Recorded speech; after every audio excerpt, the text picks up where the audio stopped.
this is what I'm going to use to install the paint up on the wall. This is just a little paint roller handle, and it came with this cover.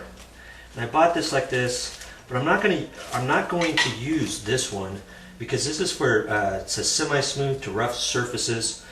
This is kind of smooth walls, so I bought some separate little rollers. These are for smooth walls, so I'm not going to use this, but they work out pretty slick. You buy these at the hardware store, they just slip right on like that, and you're ready to roll. When you get done, pull it off, it slips right on again. And I'm going to use, remember this was our broom handle? Take that, I'm just going to use that as my extension pole. You could use just the roller, but then you get way up there on the ladder and you get splatter all over yourself and stuff. So I like to use it this way. Okay, so we're ready to go. Okay, here's our paint in our container. We're just going to take the roller, we're just going to put a little paint on there, not very much, and see the little rough goodies inside the roller pan. First you load up a little bit of paint, wipe it, roll it, get it off the edges like that, and you just want to do this a little bit. We don't want very much paint on a roller.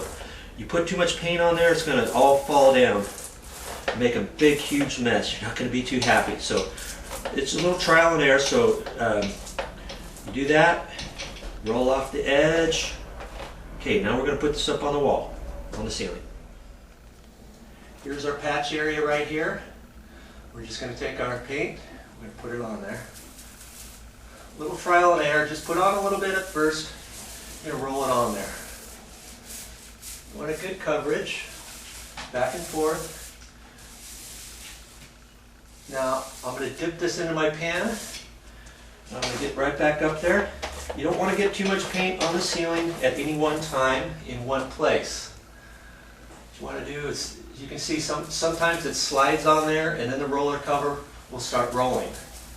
That's okay. Now we're only putting this paint on the patch and the slight surrounding areas. Makes it nice and easy. I'm standing on the ground, I'm using my roller extension, as you can see.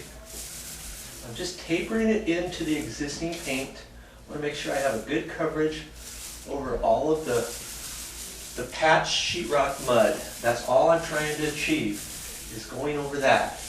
Once I get the paint on there, I want to just back roll. Nice even strokes. I want to make sure I don't get any ridges, I don't get any holidays.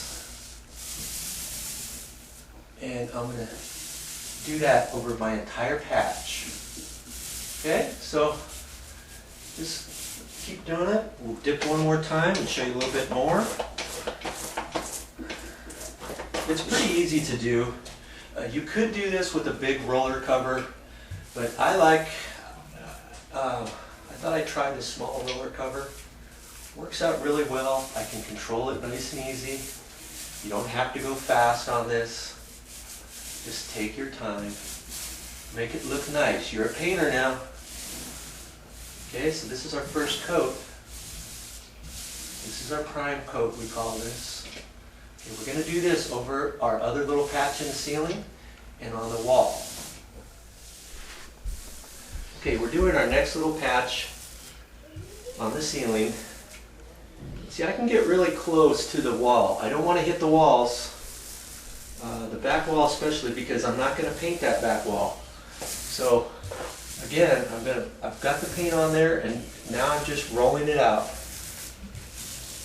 I'm going to load up on the paint and dip my paint just a little bit. As you can hear, I'm going to put that on, nice even strokes. I'm just going to do that a couple times, like that.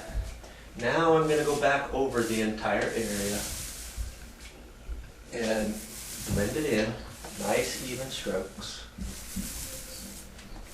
Okay, I'm just using a paintbrush to get in the inside corner. Now I'm doing it on the ceiling as well as the wall, only because I'm going to end up, this is where that patch was that I just got done with the roller. And I just painted a patch here, so I can use my paintbrush for the inside corner here. Okay, so this completes our priming. So we're going to get ready for the finished paint. We're going to let this dry now. We need to let this dry all the way because we don't want to put the first coat of finished paint on here until this is dry. If you put it on while this is wet, it's going to activate some of this paint. It's going to mix in with your finished paint. You're not going to get a good body, full paint coat on there. So we're going to let this dry for, 10-15 minutes or more, depending on your area. And you want to put your hand on it, make sure it feels nice and dry before you put your next coat on.